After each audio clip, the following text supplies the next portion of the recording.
Welcome to Natural Habitat Adventures Daily Dose of Nature.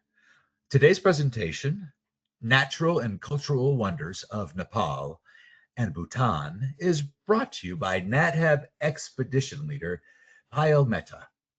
Payal majored in geology and completed an elite naturalist training program for Indian safari guides before working as a naturalist guide at Kanha National Park, one of the premier tiger viewing destinations. She has served as an expedition leader across Nepal, Bhutan, India, Sri Lanka, and Borneo, combining her geological background with extensive wildlife guiding expertise. Together with her husband Harsha, Payal conducts guide training programs throughout India, sharing her knowledge and experience with the next generation of naturalist guides. You've got quite a background there, Payal. Welcome, and the show is yours. Thank you, Rob. Always a generous introduction. Thank you so much, and good afternoon to everyone over there. Thank you all for tuning in. So, in today's talk, we are kind of assuming that most of you who have tuned in are people who have already signed up for this amazing Nepal and Bhutan trip for this season. Or if not, the rest of you might be people who are curious or even considering, signing up for this trip. Either way, you are all going to learn a lot about both of these countries and mainly about our itinerary, about this trip, right? So without much further ado, I will first take you through what I plan to cover in this webinar, right? So we are going to quickly look at the geographic orientation and go over the skeletal itinerary. We'll look at what weather to expect and what kind of a packing list one should have. Transport, including what kind of vehicles we'll be using in the trip and how long the drive distances are and things like that. Um, Activities, the most exciting part of any itinerary. Here we will also include difficulty and activity levels that one can expect during this trip. Besides that, we'll quickly, briefly touch upon the accommodation and food. And finally, we will have hopefully time for a good question and answer session. So any questions that you have, please feel free, like Rob said, to submit your questions and we will take them at the end. Right? So let's get started. So if you look at the map, the world map, and zoom into South Asia, you see that there is India here, very, very visible, very prominent. And up here is China. And between these two countries, there is like a crescent of white snowy mountains, right? This is the Great Himalayan Mountain Range. And nestled between these two massive nations are Nepal and Bhutan, two very small Himalayan countries. And this whole trip is about getting to know and seeing and experiencing a little bit about both these countries. These two countries are very close together and in a very similar terrain, but are totally different and have their own special identity. They, whether you think about language, you think about clothing, you think about food, religion, history, everything about these two countries is different. So let's look at the itinerary. So NatHab offers two different types of itineraries of Nepal and Bhutan. One is called the classic itinerary and the other is called the photo itinerary. The classic itinerary is what we are going to focus on in today's talk, right? So let's look at the itinerary. We start in the capital city of Kathmandu in Nepal. We all meet there as a group, spend a lovely evening together, get to know each other. And from there, the next day, we take a short flight to the southernmost national park, which is called the Chitwan National Park, right at the border with India. And here we spend 3 nights just exploring wilderness of this forest. From there, we come back to Kathmandu we spend another night there, and the following morning, we take our international flight from Nepal to Bhutan. In Bhutan, we spend another 6 nights where we spend 2 days each in 3 different destinations. We start in Thimphu, go to Punakha for the next 2 nights, and then end our trip in Paro. So this is the general overall itinerary. Just to quickly show you the difference between the photo expedition from here is that the photo expedition is a couple of days longer, and it has one extra destination in Bhutan that the trip goes to.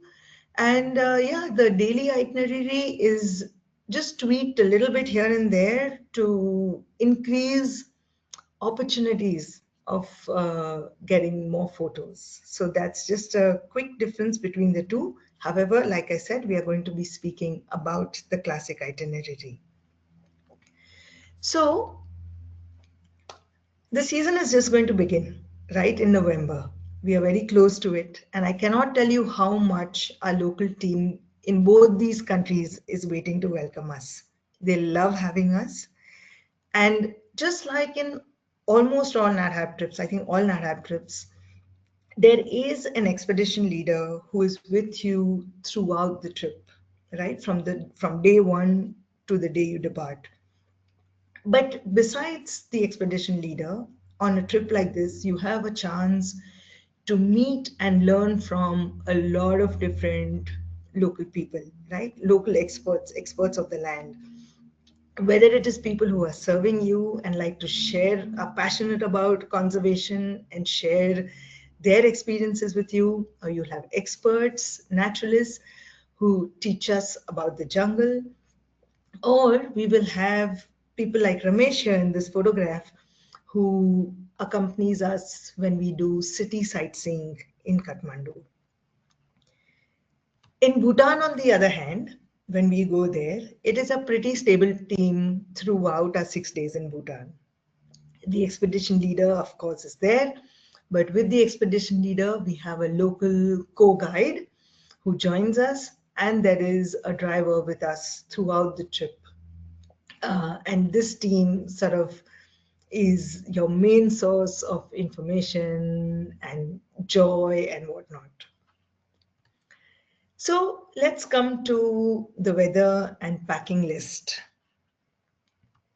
As you all must have seen on the website or at the time of booking the trip, that the Nepal and Bhutan trip runs through many different months: November, December, February, March, and April, which obviously means that depending on which month you've signed up for, you can experience very, very different weather conditions.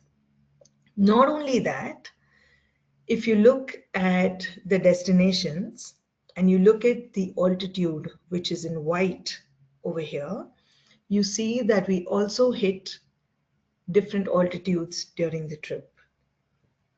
Just like in the US, these are sort of autumn and winter months, and then March is like spring, late Feb and March are like spring, and then April is where summer starts already. So now if you look closer into temperatures, you'll see that November is quite moderate, December and February can be quite cold, March is moderate again, and April actually gets a little bit warm. Right? So I will take you through a very general packing list, but please use your discretion. As well as all of you who travel, we all know what our threshold for the hot and the cold is. So please pack accordingly.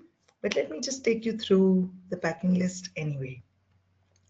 So let's start with hats, caps, sunglasses, right? A quintessential piece in your backpack.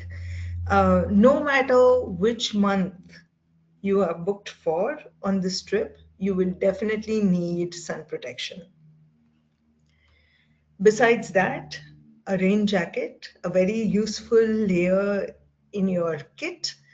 Not only We are not actually in any of the peak monsoon months.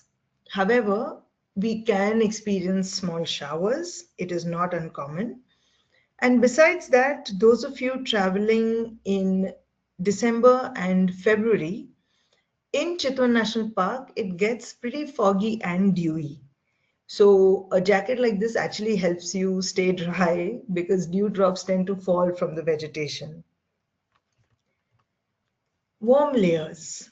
Again, most useful if you're traveling end of November, December, February, early March. We usually recommend having layers so that you can put them on and peel off as and when required. Very typically in the tropics, you tend to experience different temperatures, very different temperatures actually through the day. And imagine if you're on safari in the morning, even if the temperatures are not very cold, in an open vehicle driving through the forest can get quite chilly. And it really helps to have these layers earlier in the morning and slowly peel them off as the day gets warmer. Besides that, a safari shirt, especially useful in the warmer months, and a good cotton t-shirt. Super useful for when you're not on safari, not on an excursion. You're back at the hotel or the lodge between safaris or between activities, or even late in the evening. It's a great one to change into.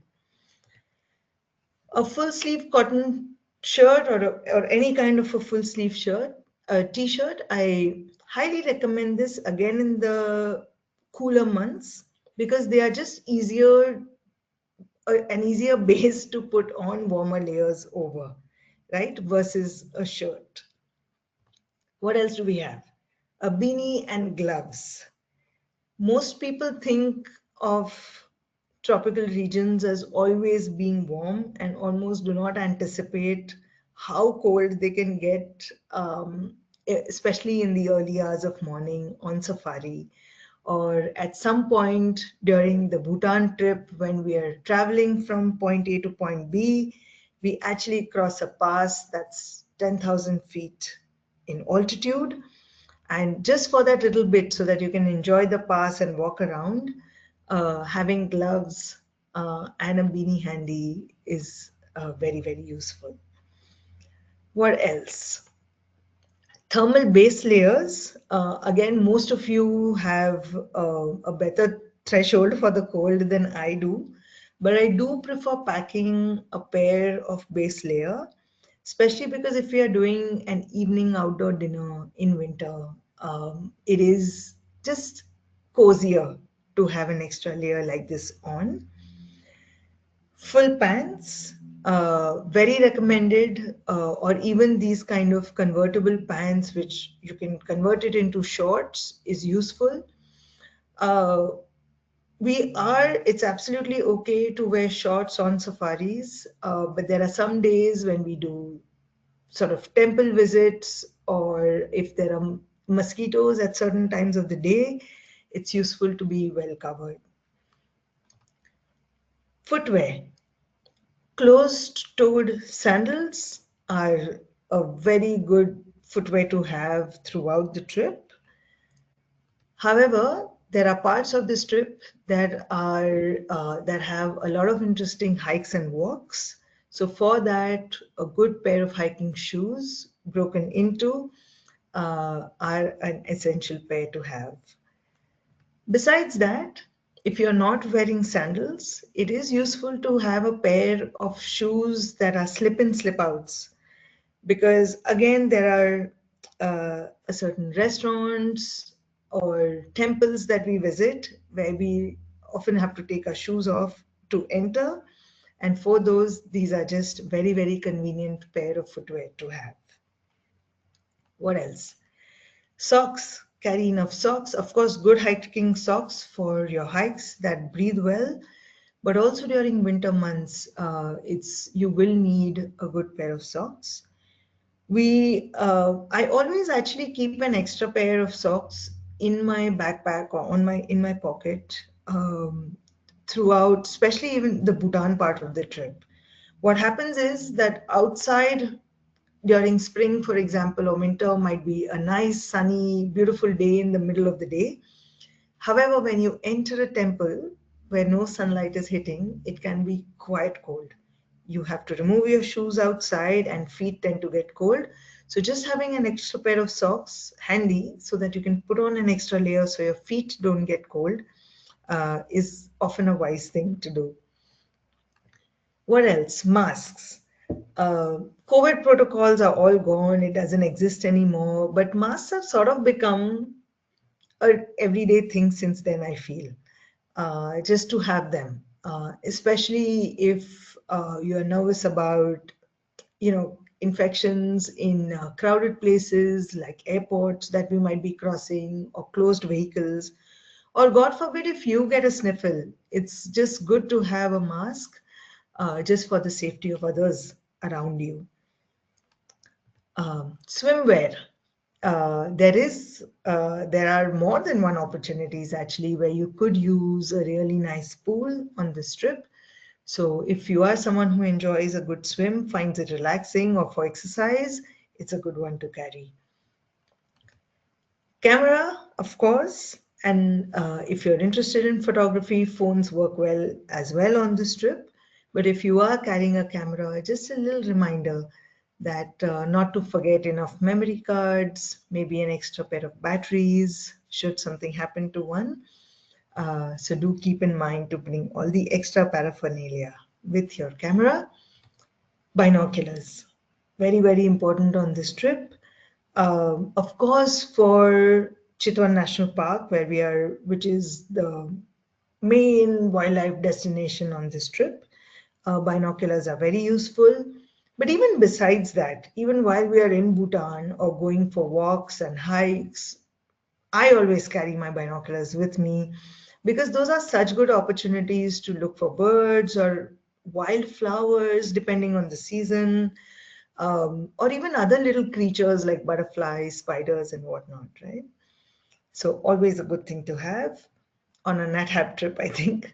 Um, Reading glasses or glasses, a very important thing to carry, and we actually recommend that you carry an extra pair. Should something happen to one, you lose it or it breaks, something like that, it's always good to have an extra pair. Medications, last but not the least, please carry enough for all days of the trip. It's very hard to get prescription medicine readily in these countries. Um, Having said that, a very important part of your packing list is also your documents and other things, right?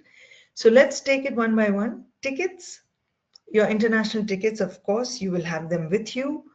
All your internal tickets, whether it is your flight from Kathmandu to Chitwan or even the international flight between Nepal and Bhutan, we have your internal tickets. And when you meet your expedition leader, they will have them for you for the day of travel. Visa. So, as you all know, the Nepal visa, you have two options. You can get it electronically at home a week before your travel, or you can get it on arrival. And your Bhutan visa is processed by our local office in Bhutan and will be given to you when you meet your expedition leader in Nepal.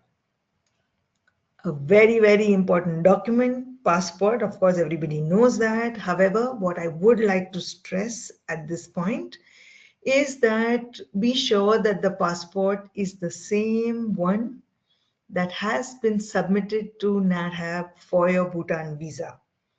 What has happened in the past is that oftentimes the booking, you book your trip many months in advance, and between the booking of the trip and you actually traveling, sometimes the passports have expired or changed, and that could cause a lot of trouble for you to be able to enter Bhutan. So please make double sure that you carry your passport, but the same one as the one submitted to the NADHAB office. If there is any change, please let them know as soon as you can. Yeah. What else? Money. Very interestingly. So on this trip in general, you actually don't need any cash money at all. Cards work fine throughout the trip. However, in some odd case, if the credit card machine is not working or something like that, the expedition leader uh, usually has or always will have enough money to sort of settle the bill for that time, and then that can be settled later. However, if you're a traveler like I am, I don't like to travel without having at least some cash money with me. In that case, let me just take you through where you might need to spend money, right? So, firstly, tipping. All Almost all your local tipping is already taken care of. It is a part of your sort of trip budget, and the expedition leader takes care of all the small tipping, whether it is someone who's helping you with the luggage or the hotels you stay in, your safari guide, so on and so forth. However, the two tips that are not included on this trip are one, the expedition leader's gratuity, as well as the local co-guide in Bhutan. Of course, NatHab has the facility of you being able to do electronic tipping. However, if you're someone who likes to give a cash tip, it is easy to just carry very few large denomination bills, and that will take care of both the tips. Other than that, personal spending. So, as you know, all your safaris, permits, travel, meals, even soft beverages during meals are all covered already. Um, However, if it is souvenir shopping that you'd be interested in, or alcoholic beverages, in some of the lodges, laundry can be something that you can anticipate where you'd need to pay. Again, all the big souvenir shops and all of our accommodations accept credit cards. It is only in instances where you're buying little trinkets from smaller local shops where you might need a small local money. There are ATMs both in Kathmandu and at the airport in Bhutan where you land, where if you wish to withdraw some local currency, it is possible to do that. Just let your expedition leader know in advance. Other than that, if there's any one of you who plans on getting their Nepal visa on arrival, in that case, you will need USD 30 to be paid there in cash at the immigration counter once you land in Nepal. So that's it about money. If you have any other questions so far, please put it in please submit them and we'll take them at the end of the talk. Now coming to transport. So let me first tell you what to expect when you land in Kathmandu airport, right? You will have your international flight from home, you enter Kathmandu. It's a small airport, well organized, and as in any other international airport around the world, once you land, you will go through immigration. After immigration counter, you go to collect your bags at the carousel. Here in Kathmandu, at the airport, there are some scanners even before you get to your bags. So please be prepared for that. They might ask you to put your bags through the scanner, remove your watches or any other metal item, coins or anything like that that you might have on you, to be put on the tray and go through a scanner before you go over to the belt to collect your baggage. But once that is done and you come out of the airport, there will be our NARHAB local representative waiting there with a placard to welcome you.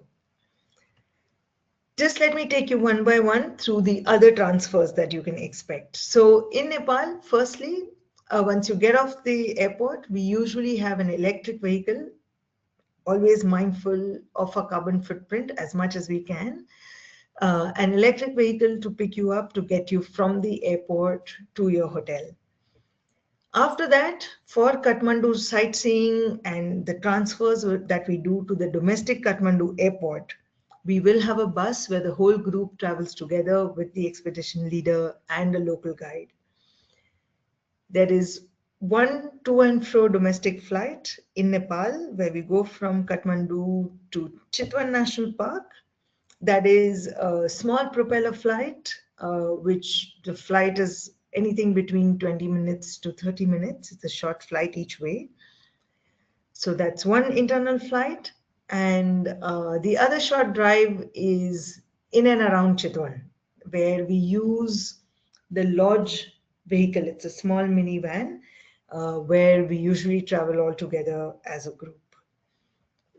Coming to Bhutan, the Bhutan part is fairly simple with transport. There is one bus that meets the group at the time you arrive into the country, and the same bus stays with us throughout our trip in Bhutan till you are dropped back to the airport for your international flight out.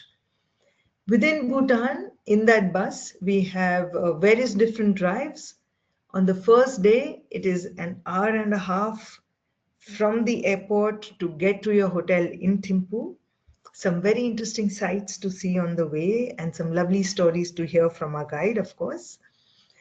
And there is another drive that is about 2.5 to 3 hours when we go from our first destination, Thimphu, to our second destination, Punakha. That drive is about 2.5 to 3 hours.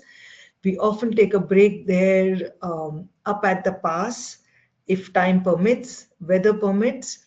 We also try and do a little walk around or sneak in a hike during that drive also, just to stretch our legs and get a break. And our last drive is from our second destination to the third one, that is from Punakha to Paro, which is the longest continuous drive on our trip, which is about 3.5 hours.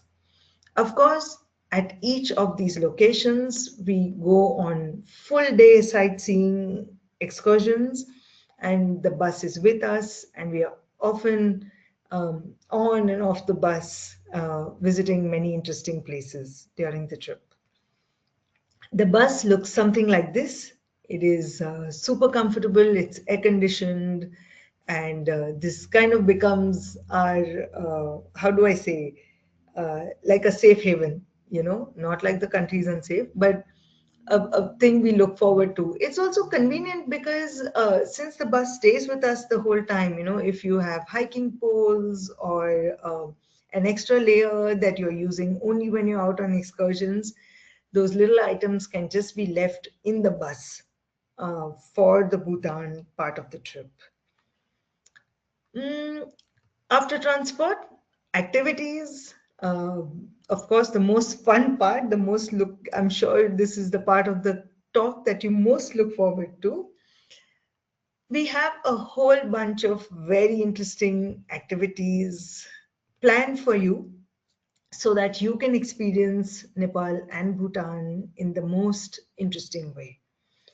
So, when we go to Chitwan, our first main destination, which is our also primary wildlife destination on this trip, we have 3 safaris scheduled for us to explore Chitwan National Park. These are the kind of vehicles. We split the group into two and use these vehicles to explore the park. What I do want to say about safaris in Chitwan is that the forest is gorgeous. It is a mosaic of grasslands and forests and woodlands, right? But what often happens, and what I would like to tell you to bear in mind, is that safaris in our part of the world are not like African safaris. It is quite hard to find animals, right? So we really have to work hard to look for wildlife. Also, these are tropical forests, they are dense, and it's so easy for even large wildlife to hide, right? However, one of our main highlights of Chitwan National Park is the greater one-horned rhinoceros. This is something that we are always most excited to look for because Chitwan is like a global example of conservation success when it comes to this animal. More stories when we actually see you on the trip, but with the rhinos, Chitwan has done so well that there's actually a chance that we might have really good views of them and sometimes even close up, like here you see in this photograph, giving excellent opportunities for you to view, observe, and photograph this animal. It's a gorgeous, very interesting animal, and there's so much to learn about it. Um, Besides that, in Chitwan, we also do a short but a beautiful boat ride on the river that skirts a part of the boundary of the national park. And though this is just a one short excursion, it is really one of the most interesting and serene ways of experiencing wilderness. You know, you look for wildlife on either side of the river on the banks. Great place to look for migratory birds, look for other wildlife like crocodiles also, which are quite another highlight of Chitwan National Park. This, in fact, it's a photograph that my husband has taken. He's also a expedition leader with NatHab, and it's really one of my most favorite photographs of Chitwan. I'm just sneaking a little away from the no before you go into a little story. But this picture just is symbolic of coexistence. It's about a woman from the village who is there collecting grass for fodder or for thatching her roof. And just right by her on the sandbank is this massive freshwater mugger crocodile just basking in the sun, right? Our forests of the Indian subcontinent, or actually even for that matter, all of South Asia, are really great examples. They're miracles where with large populations, large wildlife has survived.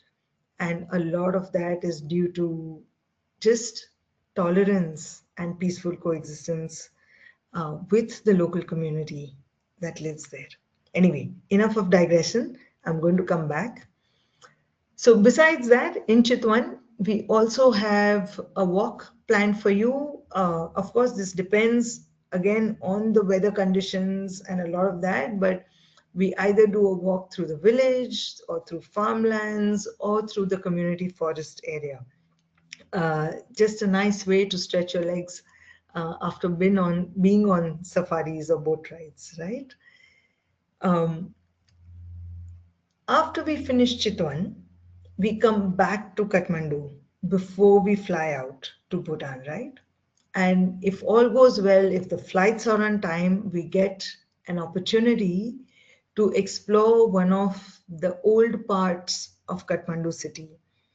Some structures here are actually over 2000 years old.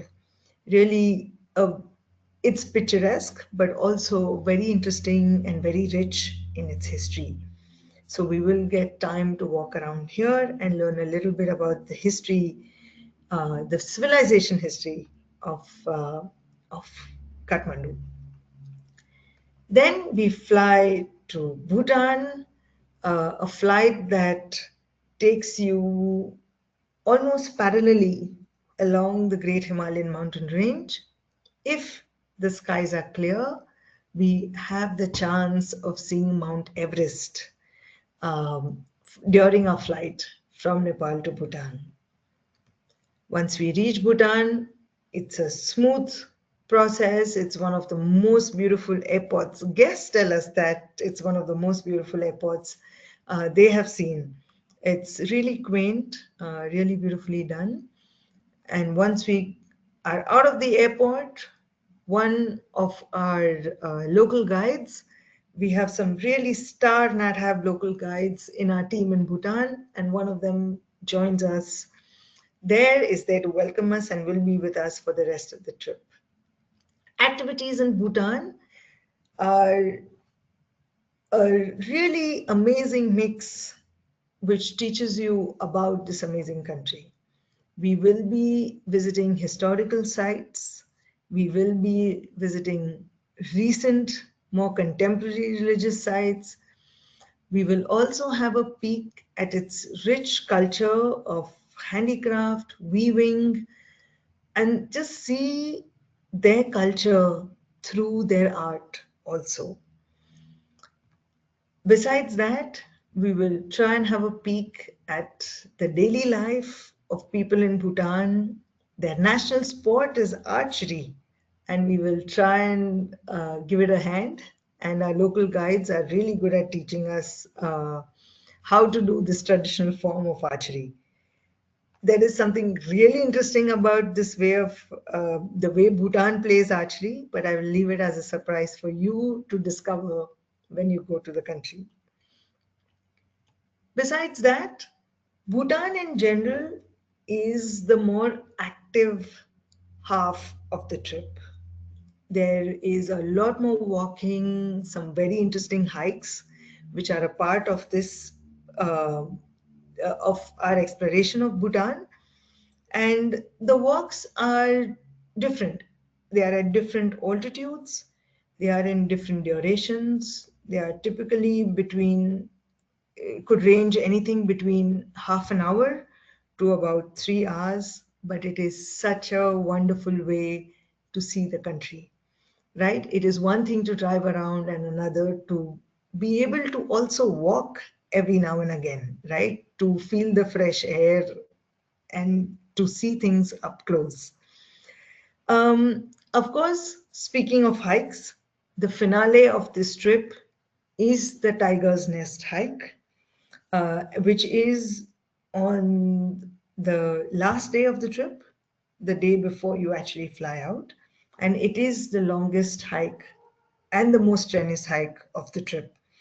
The time of hike varies anything between 5 to 7 hours. If you have more questions about this hike, I will be very, very happy to take them at the end of the talk during Q&A. Please feel free to ask me. But it is gorgeous. It is not a race at all. Uh, the expedition leader is with you, the local guide is with the group, and the driver also joins us for the hike. So we can actually easily divide ourselves into 3 different hiking paces, right? And just take your time to be able to get as far as you can, and to be able to see this marvel that is the tiger's nest built at 10,000 feet on a sheer cliff, right? Um, so yeah, that's about the activities. What I do want to point out here before we move on to the next section is that for all of our itineraries and NatHab, if you go to the website, you will see on the left-hand side, there is something called physical requirements. And if you click there, a very well explained section of the difficulty level of a trip is explained there. It is again such a personal thing, right? What might be moderate for one could be very difficult for somebody else, could even be super easy for somebody else, right? It might feel like a cakewalk. So I would really encourage all of you to get on to the physical requirements section of the Nepal and Bhutan trip. And this is just a little screenshot. If you scroll down, there is a lot more very easy to consume information about what to expect in terms of physical activity and difficulty levels on this trip. Yeah. Moving on, coming very quickly, going through accommodation and food. We have beautiful, comfortable, air-conditioned accommodations with all the necessary and even beyond just necessary amenities throughout the trip. There might be some difference in accommodations, but they're all really comfortable. All our guests really like them. Um, in Bhutan, however, though, it is important to keep in mind that on this trip, it is impossible to avoid staircases. I've especially put this little symbol there to remind myself that I have to talk about this. Whether it is outdoor activities, you're visiting zongs, which are forts and fortresses, or you're visiting temples, or even within hotels, there are staircases everywhere, everywhere. Yeah. So please keep that in mind. But besides that, they're just absolutely gorgeous, full of character, and in lovely locations too. Coming to food, there is ample opportunity to try all kinds of delicious local cuisines. You know, Bhutan's national dish is this one. It's called emadatsi, or chili cheese. So those of you who like cheese and who like spicy food, it is really, really delicious. But they also make non-spicy versions so that everyone can give it a go. And in Nepal also, it's a rich variety of cuisines. It's very, very similar to Indian food. Those of you who enjoy it back at home, you're going to love the food on this trip. Besides that, even Western food is available and will be served intermittently throughout the trip. However, I do want to say that at each location, except for times when we are eating at a local restaurant or actually, yeah, only when we are eating at a local restaurant, which is just once or twice during the trip, all our chefs are really excited to serve you food that you will enjoy. So if there are preferences, especially of spice levels, or if there are allergy or other dietary requirements, please, please, please let Nat have know, and do not feel shy to order something different on these trips. It only makes people happier to be able to cook up something special for you during these trips. Yeah. So that's mostly all that I wanted to cover, which I thought will help you know what to expect on this trip, and how to prepare for this trip. And I would like to open up the session for questions and answers. But before I do that, I just wanted to quickly acknowledge the unrest, the recent unrest that you must have seen on news at home about Nepal. I just want to tell all of you that it was something that the people were unhappy about certain government actions. Now the leadership has changed. Stability and peace is 100% restored in the country. Of course, it's already, we are still quite far away from the start of the season, but it's already safe and calm for all of our passengers, for all kind of travelers to travel to the country, and they are waiting with arms wide open. So yeah, I just wanted to quickly address that before we move on to the question and answer sessions, because it was a fairly recent event. So Rob, yeah, that's it from me. Uh, we can start with the questions if there are any. Sounds good, Vio. And thank you so much for that. So, before we dive into the questions, I would like to remind everyone that if you do have questions, please feel free to go to the question field in your control panel. You'll see those three lines in the upper right-hand corner of your screen on the control panel. Go click on those. It'll open up a menu and click on questions, and that's where we are asking them from. So, let's dive into it. How long in advance should we be getting our visa for on this trip? So for Nepal, you just need it, you do it at home electronically from the website 1 week prior to your date of travel. And for the Bhutan visa, we take care of it. All you have to do is submit your passport to whoever's looking after your trip. So just submit it to the NARHAB office and we take care of it here in Bhutan. Perfect. Great. Thank you. So let's talk about money for a little bit more. So um, as far as tipping goes, do I have to tip everybody, or am I just tipping the guides? Is there a customary amount? Do you guys prefer cash, or is there an e-tip thing that we can do as well? Could you help us out with that? For sure, no problem at all. Almost all your tipping throughout the trip is taken care of by us. You do not have to worry about looking for little bills every time someone serves you something or every time someone helps you with your bag or your local guides throughout the trip. You don't have to worry about any of those tipping. However, the only the two gratuities that are not included in your trip cost is one, the expedition leader, and two is the local guide in Bhutan. Remember, I told you there was one guide in Bhutan who will be with you from the time the group arrives into the country till the group departs. So for the expedition leader and the Bhutan local guide, tipping is not included. How to tip them? One, you can do it electronically. You will receive a link on your email from NARHAB, which will allow you to leave a gratuity for both the guides, the expedition leader as well as the Bhutan local guide, or you can do it in cash.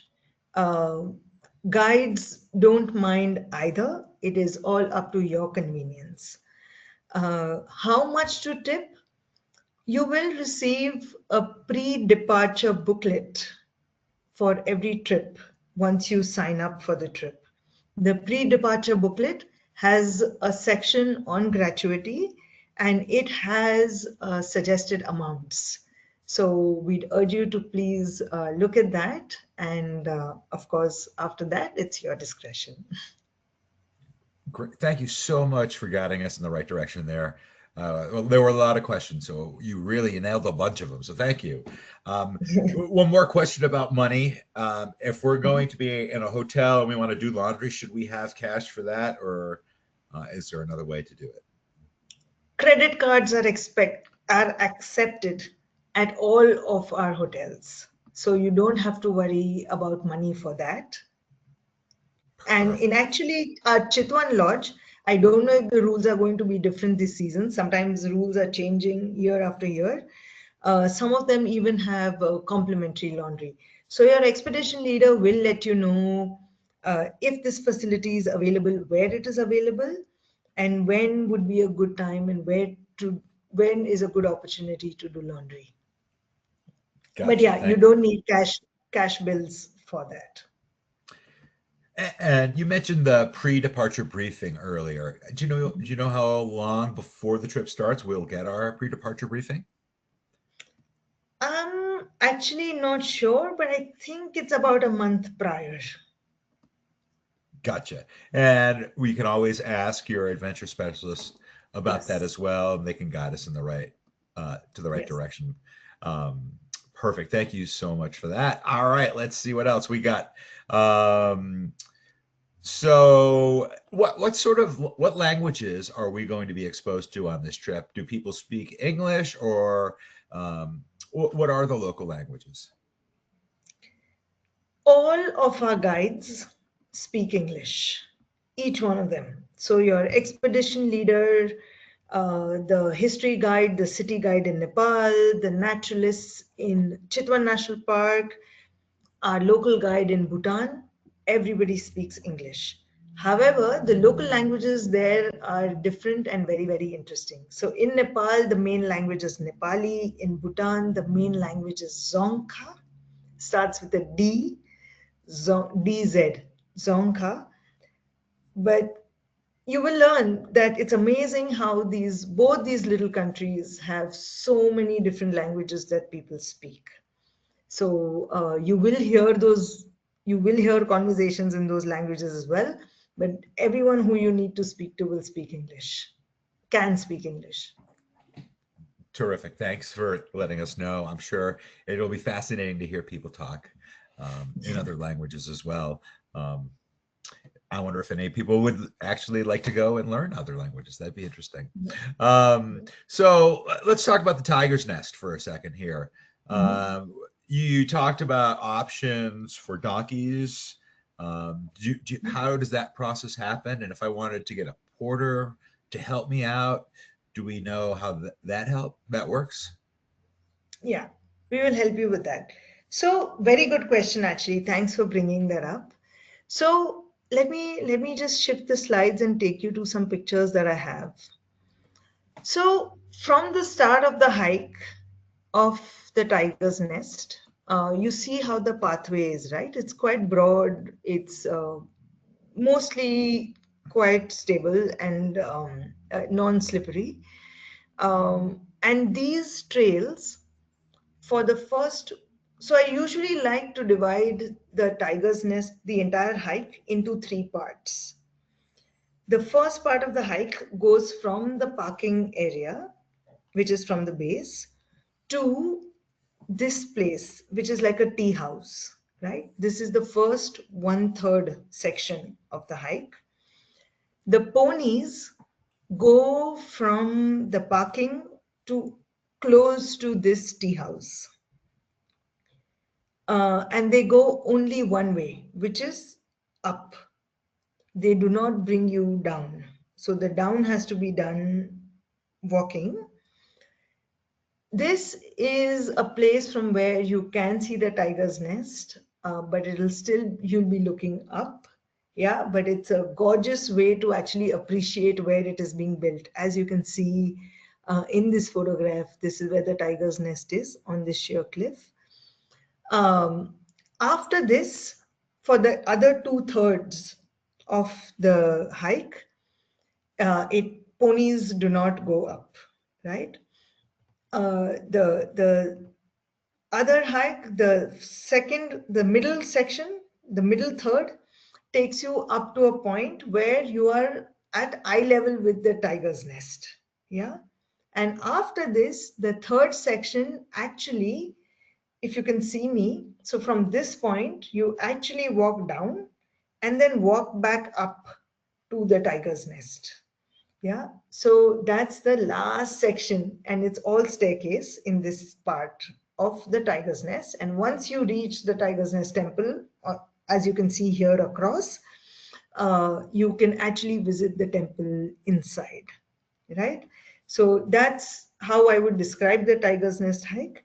But the pony goes one direction only for the first 1/3 of the hike.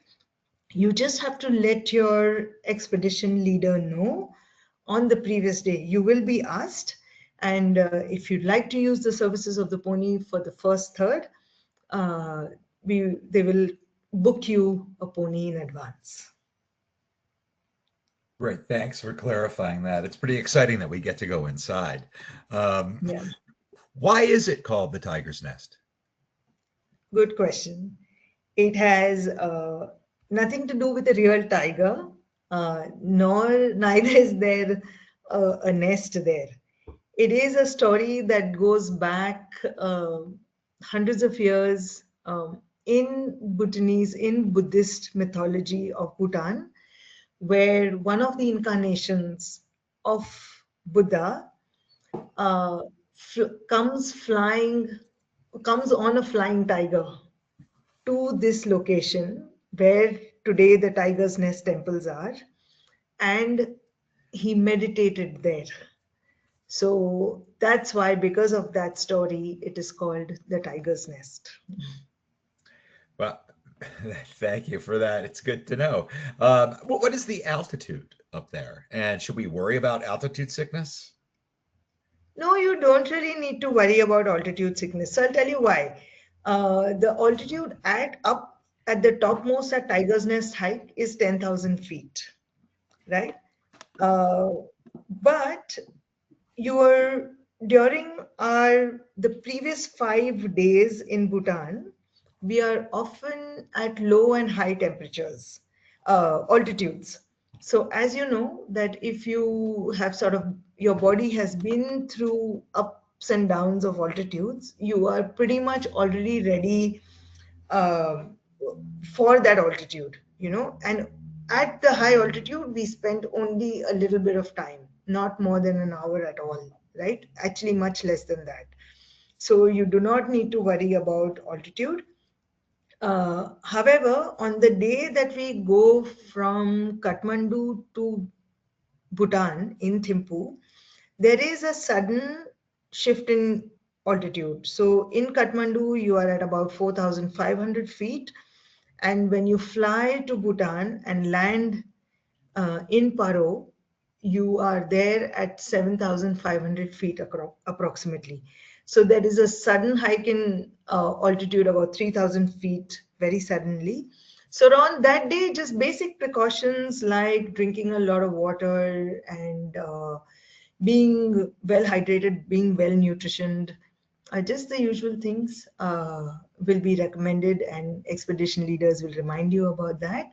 But there are no serious concerns. We've never had a problem so far.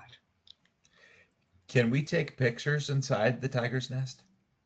No, we are not allowed to take pictures inside any of the temples in Bhutan. You can take them from outside only. However, I must say that for me, the beauty and the awe of the tiger's nest is actually from the outside. From the inside, it is a rather modest temple. Even before you get to the tiger's nest, on our other hikes and visits to other sort of forts and temples, monasteries in Bhutan, you would have seen far more impressive interiors of temples already. So, yeah. But either way, we are not allowed to take pictures inside any of these temples. Great. Thank you for letting us know that. It's good for us to know. So, what sort of wildlife can we find on this trip? And are we going to see it very often? So, the wildlife on this trip, like I mentioned, our best chances and the main wildlife part of the trip is the 3 days that we spend in Chitwan National Park. We explore the forest on safari, on a boat ride, and also while walking. Amongst the megafauna, the main creature that we look out for is the greater one-horned rhinoceros. But besides that, there are a few different kinds of deer, monkeys that we look out for. Other than that, there are small chances of seeing the sloth bear, and these forests are also home to predators like the tiger and the leopard. In fact, there is a pretty healthy population of these creatures in these forests. These forests are doing well, they are well protected, but these creatures are so elusive and shy, and the vegetation is so thick that seeing predators is actually rather difficult.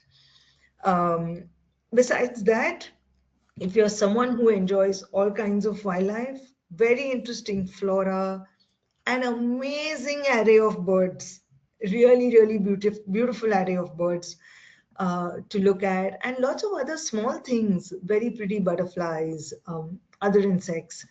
And like I said, oh, of course, how did I forget, like I mentioned, the crocodiles. So there are two different species of crocodiles that one can find in Chiton National Park. One is the freshwater mugger crocodile, which I had shown a picture of with the lady from the village in the background. And the other is actually a very interesting crocodile called the gharial, which has this really long, narrow snout. It is a primarily a fish-eating crocodile, and it is endemic to the Indian subcontinent, and it is a critically endangered species. So yeah, a lot of interesting wildlife, but again, you don't see it in the kind of numbers that one is used to in Africa, right? You don't see hundreds of anything. Even the deer occur in small herds. The rhino is solitary or sometimes with a calf. If you're lucky, you might see a coating pair, a large male and female together. But yeah, it's work. We we drive around a lot. We track. We get information, and try to do our best to show you as much wildlife as we can. Great. Thank you so much, Pyle. Unfortunately, that is going to be the last question that we do have time for today. So, well, I'd like to hand it back to you in case you have any closing comments for us. Well, what do I say? We are getting ready for the season to start, and we are so excited. I cannot wait to go back to Nepal and Bhutan. It is one of my favorite trips that I lead. I love that it is active. I love that it is so immersive and so interesting. And I cannot wait to share it with all of you, and neither can the rest of our team. So we look forward to having you all very Pyle, soon. when does the season start? In November. In November. Well, we look forward to that. Thank you so much Yes, for taking the time to present for us today. And I'd pleasure. also like to thank everyone who joined us today. So if you are interested in information on how you can travel to Nepal and Bhutan with NetHab, please give us a call at 800-543-8917, or you can send us an email at info@nethab.com. Our adventure specialists are happy to help you out. Join us Monday for our next daily dose of nature. You can check out next week's lineup, including registration links, on our website at nathab.com/webinars. We did record today's presentation, and we will have the replay available on our website soon. With that, I will conclude the webinar. So long, everybody. We will see you next time.